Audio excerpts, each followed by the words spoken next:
আমাদের প্রত্যেকের মনেই এই প্রশ্নটা কখনো না কখনো আসে যে আমি আমার প্রতিদিনের লাইফস্টাইলের মধ্যে ফেঁসে গেছি। এখন আমার কাছে ততটা সময় নেই যে আমি জীবনে বড় কিছু চিন্তা করতে পারবো বা জীবনে বড় কিছু অর্জন করে দেখাবো। এমন অনেক অজুহাত আমাদের কমফোর্ট জোন থেকে বাইরে বেরিয়ে আসতে আমাদেরকে আটকে রাখে।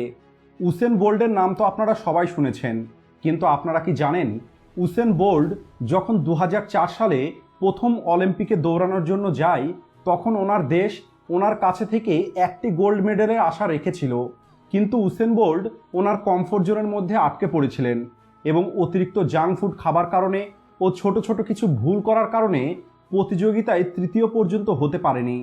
কিন্তু উসেন বোল্ট হার মেনে নেয়নি, বরং নিজের ভুলগুলো সংশোধন করার চেষ্টা করে। আর যে সমস্ত ভুলগুলো এতদিন করেছিলেন সেই সমস্ত ভুলগুলো সংশোধন করে আর আগামী 3টে অলিম্পিকে 8টি গোল্ড মেডেল জিতে সারা পৃথিবীর মানুষকে অবাক করে দেয়। আপনি এটা জেনে অবাক হবেন, বিগত 3টি অলিম্পিকে উসেন বোল্ট কেবলমাত্র 2 মিনিট দৌড়েছেন আর এই 115 সেকেন্ড দৌড়িয়ে $119 মিলিয়ন রোজগার করেছেন, অর্থাৎ 1 সেকেন্ডে $1 মিলিয়ন বেশি রোজগার করেছেন। উসেন বোল্ট বলেন, আমি 15 সেকেন্ড দৌড়ানোর জন্য 4 বছর পরিশ্রম করেছি। অন্যদিকে কিছু মানুষ তো 2 মাস পরিশ্রম করেই হার মেনে নেয়। আমরা প্রত্যেকটা মানুষ সেই দিনই সফল হতে পারবো যেদিন আমরা আমাদের কমফোর্ট জোন থেকে বাইরে বেরিয়ে আসব।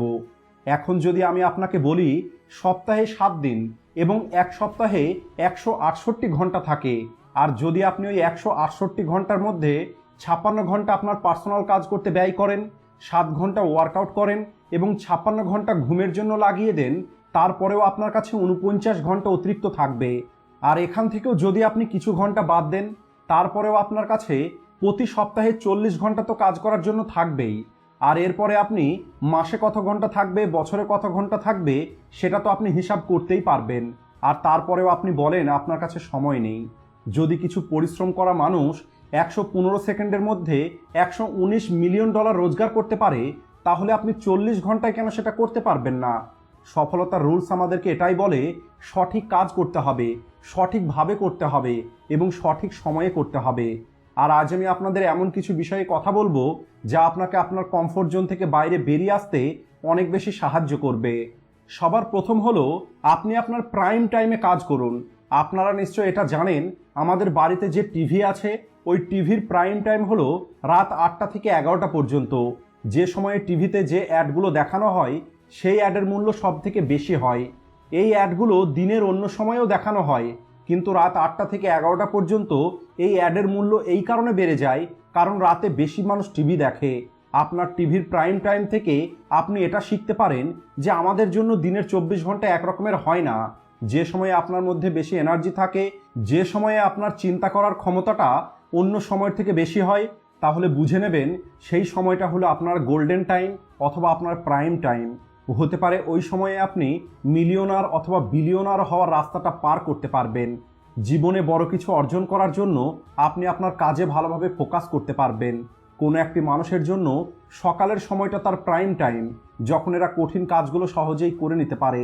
আবার কিছু মানুষের জন্য রাত হলো তাদের প্রাইম টাইম, যখন এরা কঠিন কাজগুলো সহজেই করে নিতে পারে।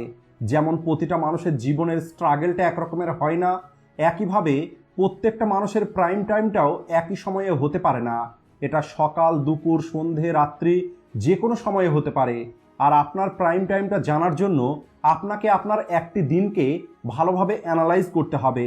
তাহলে আপনি নিজেই বুঝতে পারবেন যে আপনার প্রাইম টাইম কোনটা, কোন টাইমটা আপনার জন্য বেস্ট হবে, যাতে আপনি আপনার ওই বেস্ট টাইমটাকে সঠিক জায়গায় ব্যবহার করতে পারেন। আর আপনি আপনার সব থেকে গুরুত্বপূর্ণ ও ক্রিয়েটিভ কাজগুলোকে ওই সময়ে করতে পারেন, যাতে সেই কাজটা আপনি পারফেক্টভাবে করতে পারেন। আমরা প্রত্যেকে আমাদের জীবনের জন্য একটি লক্ষ্য তৈরি করে এবং সেই লক্ষ্যটা পূরণ করার জন্য প্ল্যানিং করে ঘরের দেওয়ালে লাগিয়ে তো রেখে দিই যে আমি জীবনে অনেক বড় কিছু করব, এই পৃথিবীর সবার থেকে আলাদা কিছু করব।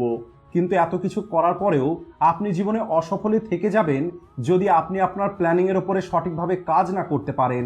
আমরা প্রত্যেকেই জানি পরিশ্রম ছাড়া আমরা কখনোই সফল হতে পারবো না। আপনি পরিশ্রম ছাড়া একটি জলের গ্লাসও ওঠাতে পারবেন না। কিন্তু চিন্তার বিষয় হলো এই সব কিছু জানার পরেও আমরা পরিশ্রম করতে চাই না।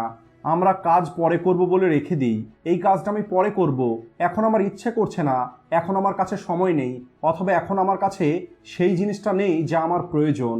এমন অনেক অজুহাত আপনি দিতে থাকেন যাতে কাজটা না করতে হয়। অর্থাৎ পরিশ্রম ছাড়া আপনি সব কিছু করতে রাজি, কেবল আপনি পরিশ্রম করবেন না। আপনার পরিশ্রম না করার আর একটি কারণ হতে পারে যে আপনি অনেক বেশি অলস। আপনি সবসময় আপনার কমফোর্ট জোনের মধ্যেই থাকতে চান, কিন্তু আপনি বারবার একটি কথা ভুলে যান, সফলতার রাস্তা অথবা এই পৃথিবীর মানুষের থেকে আলাদা কিছু করার যে রাস্তা, সেই রাস্তাটা মোটেও সহজ নয়। সেটা অনেক কঠিন একটি রাস্তা, আর এই রাস্তায় চলার জন্য আপনাকে অনেক বেশি পরিশ্রম করতে হবে। এমন অনেক মহান মানুষের উদাহরণ আমি চাইলেই আপনাদের দিতে পারি যারা তাদের জীবনে অনেক বেশি পরিশ্রম করেছে। এই পৃথিবীর মানুষগুলো তো ওই মহান মানুষগুলোকে একটি সময় পাগল পর্যন্ত বলেছে, কিন্তু কে জানতো এই পাগল মানুষগুলোই একদিন ইতিহাস তৈরি করে দেবে। পরিশ্রম করার জন্য আপনাকে সবার প্রথমে আপনার মাইন্ডসেটটা পরিবর্তন করতে হবে। আপনাকে আপনার মাইন্ডকে কন্ট্রোল করা শিখতে হবে। আপনার চিন্তা করার পদ্ধতিটা পরিবর্তন করতে হবে। আপনাকে আপনার কাজে ফোকাস করাটা শিখতে হবে। আপনার প্রতিটা পদক্ষেপ আপনার লক্ষ্যের দিকে নিয়ে যেতে হবে।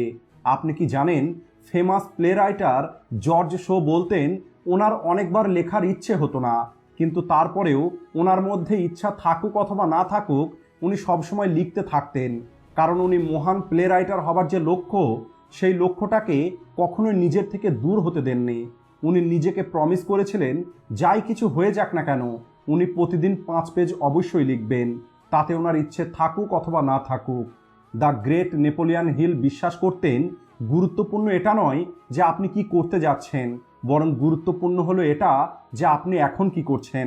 তাই আপনি আপনার কমফোর্ট জোন থেকে বাইরে বেরিয়ে আসুন, তা না হলে এই কমফোর্ট জোন একদিন আপনাকে ধ্বংস করে দেবে। সবশেষে ভিডিও ভালো লাগলে ভিডিওটিকে লাইক ও শেয়ার করতে ভুলবেন না। ভিডিওটি শেষ পর্যন্ত দেখার জন্য ধন্যবাদ।